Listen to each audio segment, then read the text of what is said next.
Before I begin, let me first make an announcement about a tragic loss the Department of Justice family suffered last night. An assistant United States attorney in the Western District of Washington, Tom Wales, was shot and killed last night. Tom had worked for the U.S. Attorney's Office in Seattle for the last 18 years. At this time, the case is being investigated. We have no knowledge of motive or any further details. Our thoughts and prayers go out to Tom's family and to the U.S. Attorney's Office for the Western District of Washington.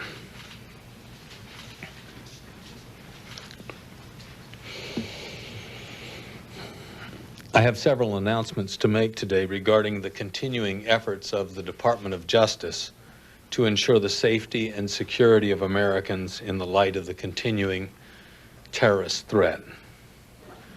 First, a federal grand jury in Phoenix, Arizona returned yesterday and unsealed today a 2-count indictment against a Tempe man, Faisal Michael al-Salmi, for giving false statements to the FBI in connection with our investigation into the terrorist attacks on September the 11th. Mr. al-Salmi is in federal custody in New York and will be returned to Arizona to face charges. This indictment serves as a reminder that the Department of Justice will bring the full weight of the law upon those who attempt to impede or hinder this investigation. Lying or attempting to conceal information from federal investigators will not be tolerated. We will spare no legal means to identify, locate, and incapacitate terrorists and those who aid and abet them in their criminal activity. Second, the United States Attorney's Office in the Eastern District of Pennsylvania filed a motion yesterday charging Argenbright Holdings, also known as Securicor, with violation of the terms of a sentence that company received less than a year ago for an astonishing pattern of crimes that could have directly jeopardized public safety. The motion concludes that Argenbright Holdings continues to violate laws that protect the safety of Americans who travel by commercial airlines. The Department of Justice investigation reveals that Argenbright Holdings has committed new Federal Aviation Administration regulatory violations at 13 airports throughout the United States, including Washington, both Dulles International and Reagan National, Boston, Logan International, New York, LaGuardia, Los Angeles, Trenton, Detroit, Phoenix, Las Vegas, Columbus, Dallas-Fort Worth, Seattle, and Cedar Rapids. Our investigation shows Argenbright Holdings has hired pre-departure screeners who have disqualifying criminal convictions, including convictions for theft, burglary, and illegal drug possession, and that Argenbright Holdings made false statements about its employees' backgrounds. Now, members of the Justice Department have conferred with the Inspector General of the Department of Transportation and with authorities at the Federal Aviation Administration. The Inspector General is conducting an assessment of procedures and practices and operations and personnel at other airports other than at the Philadelphia airport. In the event of non-compliance, we will prosecute aggressively to secure the safety of the public. Americans who pass through our nation's airports and who travel on our nation's airlines must and will be protected. Security companies at our airports will be held accountable for their actions. The Justice Department will enforce the law fully and vigorously to protect Americans. Finally, I want today to commend the United States Senate for passing the administration's anti-terrorism bill with overwhelming support. 96-1, to give law enforcement the additional anti-terrorism tools we need, to give us additional tools we need to deter and disrupt terrorism. The House of Representatives should act today as well. Congress needs to send a message to terrorists that they will find no safe haven in America. Again, our anti-terrorism task forces need tough new laws now to defeat terrorists. I ask the congressional leadership to send the president a bill to sign right away. I can say with enthusiasm that they should not delay. We need these anti-terrorism tools now. While the Department of Justice's actions represent the government's ongoing efforts to protect the public, Americans must be mindful of the threat of additional terrorist acts and be mindful of the fact that such a threat is real. The alert issued yesterday by the FBI should promote caution, not incite alarm. All possible measures are being taken to detect and prevent future attacks, to both incapacitate and deter would-be terrorists. Americans can assist in this effort by going about their lives with a heightened sense of vigilance and a renewed sense of responsibility for their neighbors, coworkers, and communities. Each of us is affected by the threat of terror. It's a threat that continues to darken our country, but we can brighten our opportunities by being more aware, more alert, and we can mitigate the threat by cooperating and working well together. Thank you. Yes, sir. Two questions. First, Mr. Al-Salme from Arizona. What did he lie about? What is his connection to the case? And secondly, there are reports today that there may have been some trucks stolen around the nation. I'm curious if there are any warnings that have gone to law enforcement, whether you consider this a serious threat. I'm not prepared to make remarks about the charges against Mr. Salme that are outside the nature of the complaint that's been filed against him. Secondly, we're always concerned about unaccounted for trucks. Stolen trucks, obviously, would be a matter of concern to us, but we have not, to my knowledge, made a special notation in terms of informing law enforcement. Ashcroft, there have been reports that one of the hijackers was located near where the anthrax was found in Florida, that one of the hijackers might have been at a drugstore with red hands and that type of thing. Can you tell us whether there has been any connection made between the anthrax cases down in Florida and the hijackers? We have not been able to develop information which would allow us to draw a conclusion about a connection between the anthrax cases in Florida, meaning the one setting where 3 or 4 anthrax-related situations have existed, either that case in Florida or the case which was mentioned earlier today in New York. We have established separate criminal investigations, but we are promoting communication between them so that in the event that we see similarities or other indicia that indicates that there perhaps is, in fact, a relationship, that would be understood by the operations and the investigations. Attorney General, you and the President keep saying that we should go about our normal lives, but when you give warnings that say anyone with a cut on their hand or a lesion on their hand should call their doctor, how... I don't think anyone, if you'll just pardon me, I don't think we've said that.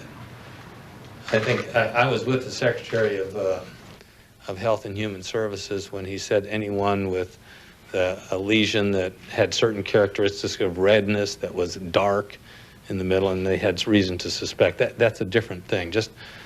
I mean, if your skin is as fragile as mine, I can't put a trowel in the garden without drawing blood, and it's not that kind of situation. Okay, well, I'm glad you've explained that a little bit more, because of course the second part of my question is, how do you keep people from panicking over every little cut? Well, frankly, we want people to do what they can do. And people want to do what they can do, and they need to know what to do. And one of our challenges is, didn't know why I brought this poster with me, but for instance, this is a little poster that's been put out by the FBI. It was put out over a year ago, I believe, sometime in the year 2000, regarding mail, which may appear suspicious. These are the ways to sort of evaluate the mail. And today, when we were at the department with Secretary Thompson, we had the officials from the Postal Service to talk about things you should do if you have mail that arouses in you a sense of suspicion. Look for a return address. If it's not familiar to you, try calling the people at the return address, try finding out whether it is really anticipated mail or gratuitously appears. And then there are items of advice. I don't want to go back through sort of the litany of things that can be done, but I want to say this, that we have to learn to be both more alert and to continue with our lives at the same time. We're doing that as it relates to air transportation. We are going to be more alert to security at the airports, but we're not going to cease to fly. We're going to be more alert in a variety of aspects of our existence, but we're not going to cease to live. We are going to, and it'll take some adjustment in that respect. We're going to be more alert to the way in which we look at mail. I'm sure that's the case, but we're not going to cease to use or operate using the mails. Yeah, sure. Have you gotten any evidence or intelligence since yesterday's warning that would indicate the likelihood of further attacks over the next several days? I'm not going to comment on the kinds of intelligence we get. I don't think it's productive for me to try and get into assessments of that. When we feel that information that we receive is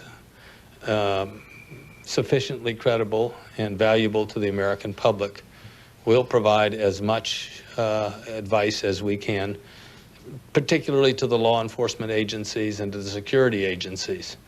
We do have the NLET system, which is an immediate notification to 18,000 law enforcement agencies in the country, and we have a special system known as ANSWER, which is our connection with about 40,000 corporate security organizations. And we think sharing information is important, but we also are very careful about sharing things unnecessarily or sharing intelligence. This is a difficult balancing act that you have, on the one hand to provide information and on the other hand not to scare the public.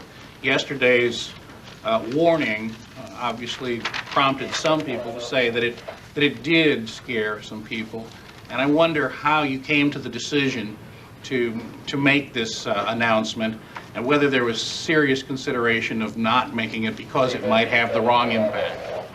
Well, I think we trust the American people to make good judgments, and we are careful about the things we say because we know that we don't want to promote a sense of panic. But we as a nation and as a community and as families and as individuals have to learn how to use information to be prepared, not to be panicked. And we should promote caution, not incite paralysis. And I think that we're learning how to do that in one step at a time. And the additional security in air transportation is one of the ways we're handling that. An additional awareness about how we handle mail is another way of doing that. And we're going to, I suspect, as a result of the world being a little different now than it has been, we're going to adjust so that we can continue to have the kind of activities we have always expected as freedom-loving people, unintimidated and uninhibited, but better prepared than we were before. Yes, sir. The Argenbright situation, Yes. will that monitoring, the enhanced monitoring of the company be limited to Argenbright facilities, and will it cover all the Argenbright airports? I have conferred with the Inspector General through Department of Justice officials today, the Inspector General of the Department of Transportation, who works with the Federal Aviation Administration, to indicate that we want to know about any shortfalls in Argenbright's performance. The company was fined very substantially last year. The outcome of the charges last year was not only the fine and punishment, but a probationary period during which a number of procedural improvements were to be undertaken. It is the shortfall in the achievement of those improvements which has prompted yesterday's action.